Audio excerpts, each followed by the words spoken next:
Bonjour. Bonjour à toutes et à tous et bonjour à ceux qui nous suivent à distance. Merci Tanguy, merci au groupe de louanges, à Jean-Daniel, Edwige. Non. Flavie, pardon, désolé. On ne connaît pas assez les jeunes, c'est vrai. Enfin, si je te connais, mais c'est... Voilà. Merci à toutes et à tous. Vraiment très heureux d'être avec vous ce matin pour partager la parole de notre Seigneur. Nous avons entamé dimanche dernier une série de prédications et on avait commencé, on l'a vu ce matin, on a pas mal chanté, on l'a prié aussi sur le sens de la croix. Qu'est-ce que la crucifixion de Jésus nous enseigne? Qu'est-ce que ça signifie? Qu'est-ce que ça nous apprend aussi sur la personne de Dieu, sur la personne de Jésus? Il y a beaucoup de choses qui se disent. Il y a des sondages. Il y a un sondage qui est apparu en début d'année. Si on peut juste avoir le slide après, Jean-Daniel. Merci. Donc, alors il y a plein de fautes d'orthographe. Désolé, c'est pas moi. Je l'ai pris tel que c'était. Et donc, en janvier 2023, il y a eu ce sondage. Selon vous, Jésus, c'est qui? Et donc, on voit plusieurs réponses. Il y en a qui sont quand même pas trop mal. Et puis, on voit notre juge, alors pas rédempteur, mais rédempteur, un homme qui a existé, mais rien d'autre, un prometteur de beaux jours. Voilà, plusieurs choses qui ont été dites. Et on peut se rappeler aussi que Jésus lui-même avait fait un sondage. Peut-être il a été l'initiateur du premier institut de sondage. C'est le slide d'après, en Marc 8, 29, de 27 à 30. On voit ça, hein, il est au nord de la Palestine, dans un petit village, et puis il fait son petit sondage. Qu'est-ce que les gens disent à propos de moi? Alors, le taux de réponse, 33, il est purement fictif. Je l'ai fait exprès pour avoir ces pourcentages, pour pouvoir faire le camembert en dessous. Donc, il y en a qui disent Jean-Baptiste, d'autres Élie, d'autres un prophète. Et il y a une personne qui dit le Christ. C'est qui cette personne? C'est Pierre. C'est Pierre qui dit « tu es le Christ ». Donc on voit des choses qui sont dites à propos de Jésus.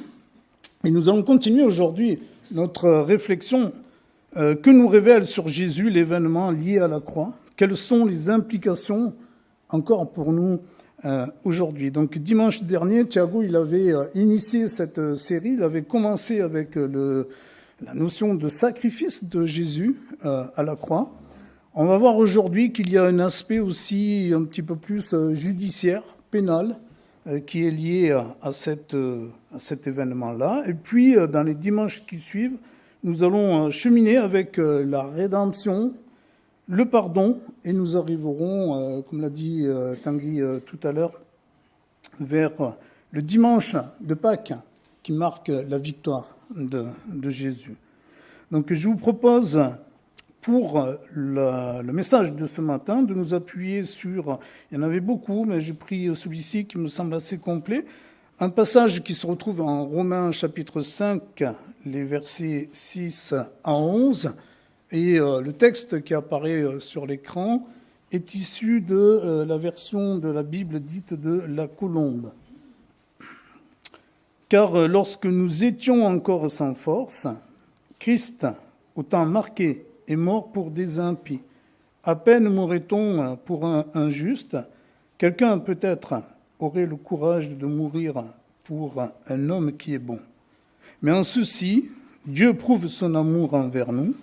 Lorsque nous étions encore pécheurs, Christ est mort pour nous.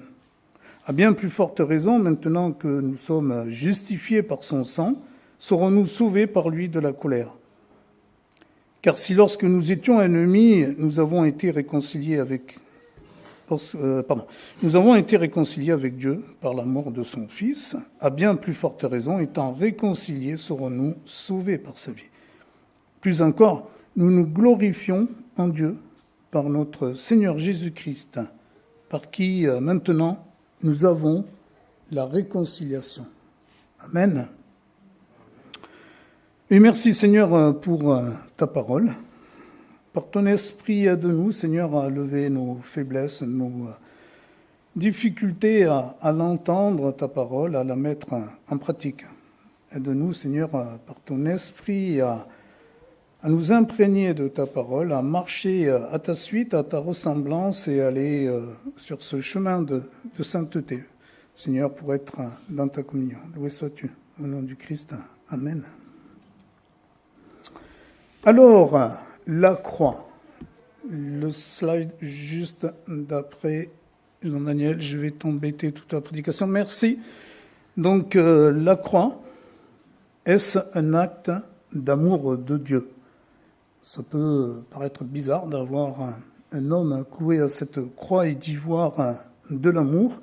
Et on a vu dans le passage de Romains que l'on vient de lire, il y a plusieurs mots, plusieurs expressions qui semblent s'opposer, un peu antinomiques, quand on nous parle d'amour et de colère, d'ennemis et de réconciliation, et d'autre part des notions moins populaires qui font référence à la justice, juste, justifié. Avec ce texte, en fait, nous rentrons vraiment au cœur de la bonne nouvelle, au cœur de l'évangile. John Stott, c'est le slide d'après, qui est un théologien bien connu, qui a écrit ce livre très populaire, La croix de Jésus-Christ. Il dit, à cause de sa miséricorde, Dieu voulait pardonner aux pécheurs, mais il fallait que sa miséricorde fût authentique. Aussi voulait-il leur pardonner en étant juste, c'est-à-dire en n'excusant pas leurs péchés. C'est pourquoi il a décidé d'endosser lui-même, dans la personne de son Fils, tout le poids de la juste colère que les pécheurs méritaient. Alors il s'agit en fait ici de ce que l'on appelle en théologie la substitution pénale. Alors c'est un terme qui peut vous paraître peut-être un peu pédant, technique, mais ça a le mérite de fixer les choses, de pouvoir aussi les conceptualiser entre guillemets. Juste un exemple, par exemple, on parle de Trinité. Pour la plupart d'entre vous, ça évoque quelque chose. Trinité est un mot qui n'existe pas dans la Bible. Et donc, avec ces concepts, ces mots, ça nous permet de pouvoir aussi, en communauté, échanger et comprendre les choses, se mettre d'accord sur ce que la parole nous dit. Donc, on parle ici, les théologiens parlent de substitution pénale. Pourquoi substitution? Dans substitution, c'est l'acte par lequel Jésus va prendre la place des pécheurs que nous sommes à la croix. Il va se substituer à nous, il va nous remplacer, il va prendre notre place. Et puis on voit substitution et pénale. Pénale, c'est le terme aussi technique, judiciaire, parce que par sa mort, Jésus subit à notre place la punition, c'est-à-dire la peine qu'exige le jugement de Dieu. Parler du jugement et plus particulièrement de la colère, c'est pas très populaire. On n'aime pas trop ça. Et dans nos églises, on n'en parle pas souvent. Beaucoup plus facile de parler de l'amour. Et encore, on va voir cet amour, qu'est-ce qu'on y met derrière. Comment est-ce qu'on peut en fait concilier ces deux notions d'amour et de justice sur la croix? Personnellement, avec ma conversion, je vous en ai déjà pas mal parlé. Dieu m'a appelé avec des gens qu'il a mis sur ma route, des frères, des sœurs, et puis il m'avait interpellé aussi avec ce texte que j'avais lu dans une brochure, Jean 3,16, « Car Dieu a tant aimé le monde qu'il a donné son Fils unique pour que quiconque croit en lui ne périsse pas, mais qu'il ait la vie éternelle. » Issu d'une famille complètement athée, complètement bouffeur de curé, j'avais jamais lu une Bible de ma vie, et quand j'ai lu que quelqu'un était mort pour moi, ça m'a touché, ça m'a bouleversé, ça m'a ému, et là j'ai commencé à rechercher. En plus, le Seigneur me mettait plein de gens pour témoigner, mais la sensation était bizarre, parce que quelqu'un était mort pour moi et je culpabilisais. Et en fait, c'était bizarre parce que j'avais envie de dire, mais moi, j'ai rien demandé. J'ai pas demandé qu'on meure pour moi. Pourquoi est-ce qu'on meurt pour moi? Et j'avais l'impression d'avoir quelque chose à faire, un acte pour remercier Dieu, pour rendre à ce Jésus, s'il avait existé, ce qu'il a fait pour moi. Donc la sensation a été quand même assez ambiguë, assez bizarre. Et pour répondre à ces questions, entre autres, nous allons donc essayer d'examiner un petit peu plus en détail. Alors il faudrait des heures et des heures, on ne les a pas, on va simplement effleurer le sujet, il vous appartiendra après d'explorer un petit peu plus, on va essayer de voir ce que révèle ces notions d'amour et de justice qui sont liées à la crucifixion de Jésus. Je l'ai dit, cette idée de colère, le sacrifice de Jésus aujourd'hui, c'est complètement ignoré, rejeté. Et on a eu même dans les églises tout un courant de théologie humaniste à partir du 19e, issu un peu du siècle des Lumières, y compris au siècle dernier, qui n'est pas si loin que ça, le 20e, où on réduit à sa plus forte expression cette notion de sacrifice. C'est pas possible. Ces théologiens nous disent, mais non, Dieu est un Dieu d'amour, il ne peut pas avoir sacrifié son Fils. Sacrifier son Fils, c'est comme si on était dans les croyances, dans les tribus primitives. C'est pas possible. Et en fait, souvent, ces théologiens-là vont nous parler d'exemplarité. Pour eux, ils vont nier beaucoup l'historicité même de Jésus et dire tout ça, en fait, c'est du symbole. On se dit chrétien, mais en fait, tout ça, c'est du symbole. C'est simplement, on veut nous faire comprendre, Dieu veut nous faire comprendre qu'il s'agit simplement d'un exemple à suivre, par nos propres voies. Alors, on retrouve là aussi un peu nos amis musulmans, c'est ce qu'ils disent. Ils nient qu'à la croix, Jésus est mort réellement. Donc, les musulmans croient en Christ comme prophète, et ils vont dire non, celui qui est mort en fait sur la croix, c'était un sosie, c'était pas vraiment Jésus. Pour eux, c'est pas possible. Et ils vont même, certains, à dire qu'il s'agissait d'une illusion collective. Et on retrouve là aussi les militants athéistes, dont le chef de file en France actuel, contemporain, Michel Onfray, qui reprend lui aussi ce genre de propos, et je cite, il nous dit « Jésus, cette fable pour les enfants ». Et pour la crucifixion, pour le début du christianisme, Michel Onfray dit qu'il s'agit d'une hallucination collective. Et je cite, une hallucination collective a beau être collective et rassembler de vastes foules, elle n'en demeure pas moins, selon lui, une illusion. Bon, on voit un peu les limites quand même du raisonnement. Et j'ai vu un journal qui n'est pas du tout chrétien, c'est un journal économique, Challenge, même qui titrait « Peut-on encore aujourd'hui prendre Michel Onfray au sérieux ?» Tellement ça va loin. Si vous êtes là, selon Michel Onfray, c'est que vous êtes l'objet d'une hallucination collective. Bon.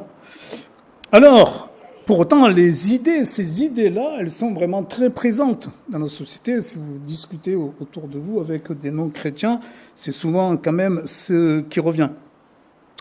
Et on le sait, toute la Bible, depuis l'Ancien Testament jusqu'au Nouveau, il y a toujours cette mise en garde par les prophètes et puis plus tard par les disciples de Jésus, par Jésus lui-même, de prêter attention, de faire attention au monde qui nous environne, parce que, on a vu tout au long de cette parole de Dieu, le peuple de Dieu peut se laisser sensibiliser par ces idées-là. Et donc, ce qui compte dans l'amour du monde, c'est plutôt au mieux des idées de tolérance. Alors, il faut être gentil avec tout le monde, il faut accepter tout le monde, et on exclut Dieu de cette pensée-là. On pourrait caricaturer ça avec la célèbre chanson, les plus anciens vont s'en souvenir peut-être, de l'hymne à l'amour d'Édith Piaf. Bon, je ne vais pas vous le chanter, mais à la fin, ça finit comme ça. Si un jour la vie t'arrache à moi, si tu meurs, que tu sois loin de moi, peu m'importe si tu m'aimes, car moi je mourrai aussi. Nous aurons pour nous l'éternité, dans le bleu de toute l'immensité, dans le ciel, plus de problèmes, mon amour, crois-tu qu'on s'aime? Dieu réunit ceux qui s'aiment. Alors c'est très beau, mais c'est faux. En fait, voilà, ça caricature un peu, c'est Dieu comme un douanier. On arrive à la fin de notre vie, monsieur, dame, papier, tu as aimé ton copain, ta copine, alors c'est bon, vas-y. Et non, la parole de Dieu nous montre que c'est vraiment autre chose. Aujourd'hui, ce qui compte, c'est surtout les bons sentiments. Il y a des choses qui se font, hein, bien sûr, parce que il y a la providence de Dieu qui est là. Et au fond de nous, il y a des choses mauvaises, mais il y en a des bonnes. Et des non-chrétiens, bien sûr, peuvent faire des associations, s'investir dans la société et faire des choses remarquables. Mais on le voit toujours depuis le début de l'humanité. L'autre face de la pièce, ce sont une humanité qui est toujours dans la guerre, avec des guerres interminables, de plus en plus meurtrières. C'est des sociétés qui se fragmentent, et on le voit vraiment aujourd'hui, avec cette désespérance, cette société sans repère. Donc on voit bien les limites quand même de la pensée humaniste. Ok, sans Dieu, mais on ne va pas hyper loin sans Dieu. Alors c'est quoi, au contraire, cet amour avec Dieu? L'amour divin, c'est un amour qui est réel et qui est éternel. Vous avez derrière moi ce beau texte de la première épître de Corinthiens, au chapitre 13. Certains disent que c'est peut-être le plus beau texte de la Bible, et certains même jusqu'à dire peut-être l'un des plus beaux textes de l'histoire de la littérature. Et c'est vrai qu'il y a plein de belles choses, il y a toute une liste là qui nous donne une expression forte de ce que peut être l'amour. Simplement, à chaque fois que vous le lisez, il ne faut pas oublier qu'il s'inscrit dans un contexte, la parole de Dieu. Quand on le lit comme ça, on a l'impression que Dieu n'est pas mentionné, Jésus non plus, le Saint-Esprit non plus. Et donc il faut le remettre dans le contexte, cet amour vers quoi Dieu nous incite, il est enraciné en Christ. Et on peut aller voir après dans d'autres passages de la parole de Dieu sur cet amour. Qui nous séparera de l'amour de Christ, nous demande Paul en Romains 8, 35. On a les versets qui arrivent après 38, 39 pour y répondre. Ni la mort, ni la vie, ni les anges, ni les dominations, ni le présent, ni l'avenir, ni les puissances, ni les êtres d'en haut, ni ceux d'en bas, ni aucune autre créature ne pourra nous séparer de l'amour de Dieu en Christ Jésus, notre Seigneur. Amen. Et c'est cet amour qui nous incite, qui nous pousse au véritable amour. On n'arrivera jamais à faire tout ça. Mais l'Esprit de Dieu veut nous pousser à ça. Car l'amour du Christ, nous dit encore Paul en 2 Corinthiens chapitre 5, les versets 14 à 15, l'amour du Christ nous étreint, ça veut dire qu'il nous sert. Nous qui avons discerné ceci, un seul est mort pour tous, un seul est mort pour tous, c'est la substitution. Donc tous sont morts. Il est mort pour tous afin que les vivants ne vivent plus pour eux-mêmes, mais pour celui qui est mort et ressuscité pour eux. Alors cet amour, on pourrait continuer, on ne va pas faire une prédication dans la prédication avec 1 Corinthiens 13, mais on voit le dernier verset 13. Non. Ouais, il continue après. Et donc, on voit à la fin où on nous dit dans ce chapitre-là qu'il y a trois choses, l'amour, l'espérance et la foi. Et le plus important, c'est l'amour. Pourquoi? Donald Cobb, alors là par contre, on doit l'avoir. Donald Cobb, qui est prof de théologie à la faculté de Jean Calvin, le résume super bien. Au retour du Christ, la foi cédera devant la vue, l'espérance devant la possession des biens promis. L'amour, lui, est différent. Il est ce qui existera de façon permanente entre Dieu et son peuple, jusque dans le royaume éternel. La foi et l'espérance sont donc les bâtons du pèlerin, nécessaires aussi longtemps que ce dernier est un chemin. L'amour, lui, est la destination, le but du voyage. Donc il ne s'agit pas d'un amour, comme les humanistes peuvent le proposer, qui va être fragile, précaire. C'est la raison d'être de Dieu. Dieu est amour, Jésus est amour, c'est la raison d'être de Dieu. Voilà pour cet aspect de l'amour. On a parlé de substitution pénale. Jésus qui se substitue pour prendre nos péchés, cet amour qui s'exprime à la croix. Et la deuxième partie, l'aspect, on dira, judiciaire. C'est le slide d'après.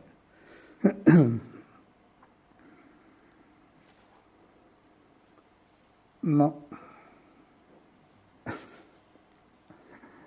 Voilà.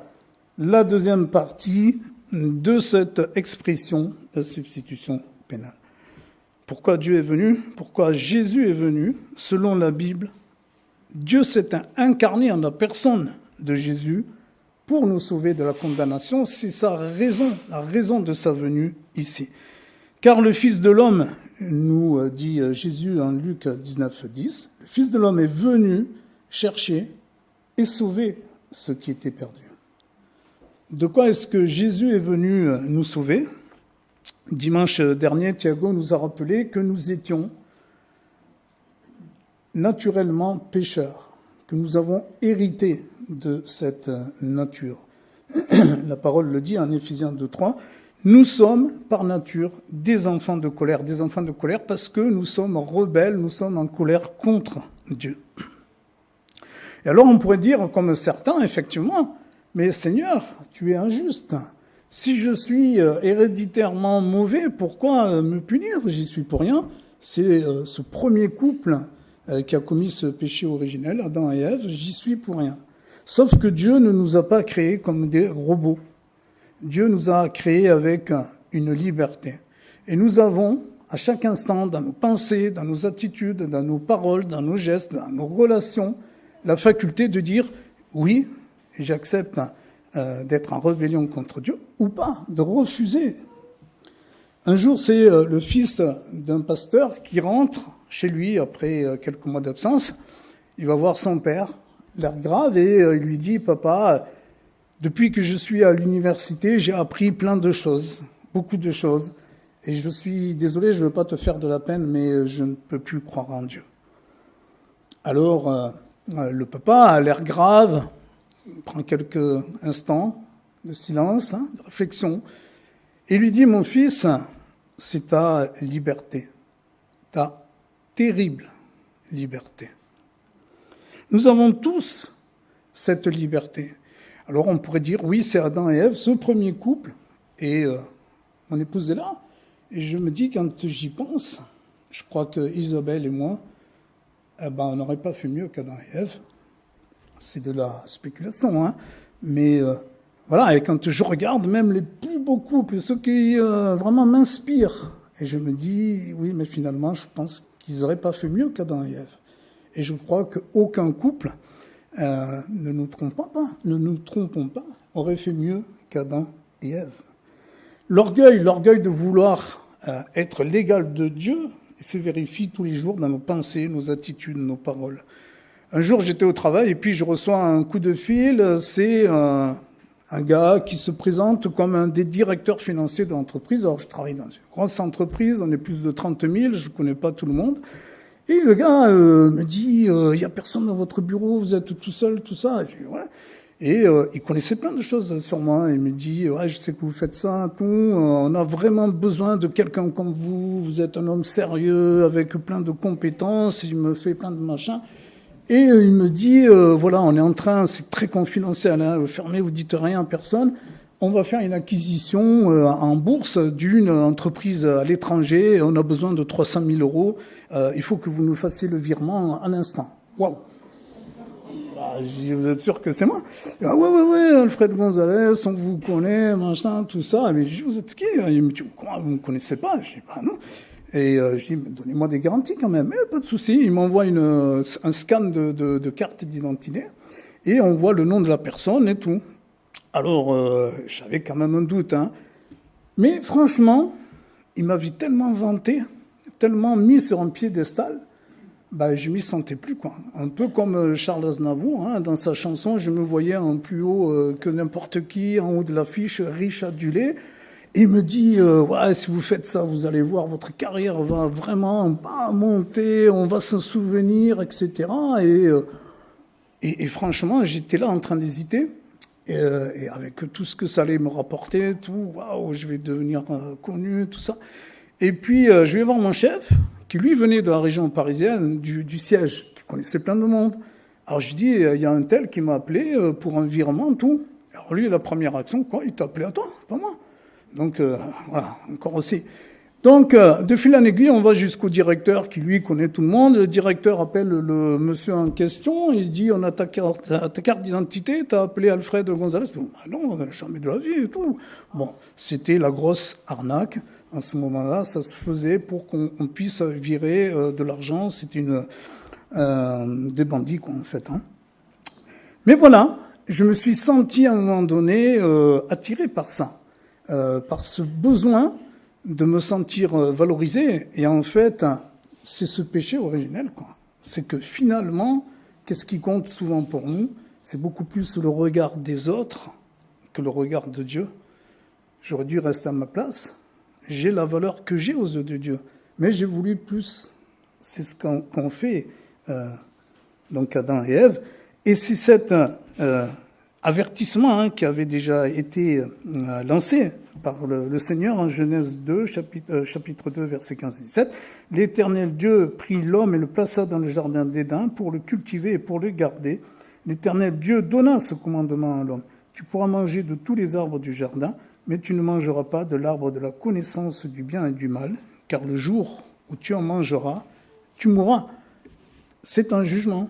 Le Seigneur l'avait déjà annoncé. Heureusement, il ne nous a pas laissé sans rien. Il y a ce Jean 3,16 que je vous ai cité tout à l'heure, car Dieu a tant aimé le monde. C'est la substitution, c'est Christ qui vient pour nous sauver. Cet acte de justice, il était annoncé, Ésaïe par exemple, en 53,5, mais il était transpercé en parlant de Jésus à cause de nos crimes, écrasé à cause de nos fautes. Le châtiment qui nous donne la paix est tombé sur lui, le châtiment. Et c'est par ces meurtrissures que nous sommes guéris. Et Paul aussi, en Romains 6, 23, car le salaire du péché, c'est la mort. Mais le don gratuit de Dieu, c'est la vie éternelle en Christ Jésus, notre Sauveur. On voit donc dans ce qu'on appelle cette substitution pénale, dans le message biblique, dans l'Évangile, c'est le prochain slide. Merci. En fait, l'amour et cet acte de justice qui sont réunis à la croix, qui se complètent, qui sont indissociables. Juste le slide d'après encore, Janda, on arrive. Donc, James Pecker, un théologien qui redéfinit bien ça, cette doctrine, la substitution pénale, exprime l'idée que Jésus-Christ, notre Seigneur, transporté par un amour déterminé à faire tout ce qui était nécessaire pour nous sauver, a enduré et satisfait au jugement destructeur divin auquel nous aurions été autrement destinés de manière inéluctable. Et ainsi a acquis pour nous le pardon, l'adoption, la gloire. On a du mal, mais c'est le cœur de l'Évangile, à accepter ces deux notions-là qui nous paraissent contradictoires, cette justice et cet amour. Et je l'ai dit, il y a le 1 Corinthiens 13 dernier mois qui peut être mal compris, y compris par les chrétiens. On pourrait en faire une liste vertueuse, certes, mais de choses à faire par nos propres moyens. Et on voit cet amour, lorsqu'il est déconnecté, lorsqu'il n'a plus sa source en Dieu, eh bien, c'est un amour qui n'a plus de frontières et qui risque aussi de basculer dans des choses qui sont mauvaises, finalement. Alors, j'ai ce Corinthiens 13, et puis il y a aussi, derrière moi, à droite, la croix. Et l'un et l'autre, pris séparément, peuvent être mal compris. On peut avoir aussi un excès, se concentrer trop sur la croix qui est un instrument de torture, c'est comme une potence, c'est comme une guillotine. Et on pourrait être aussi dans une position trop légaliste, porter l'accent sur le châtiment, sur le sang uniquement, et sombrer aussi quelque part dans la désespérance et la culpabilisation. Alors il y a juste un livre que je me suis souvenu, que j'avais acheté il y a très longtemps, il y a une vingtaine d'années maintenant, et c'est une auteure, une américaine, Barbara Ehrenreich, pas facile à dire, qui a écrit L'Amérique pauvre, comment ne pas survivre en travaillant.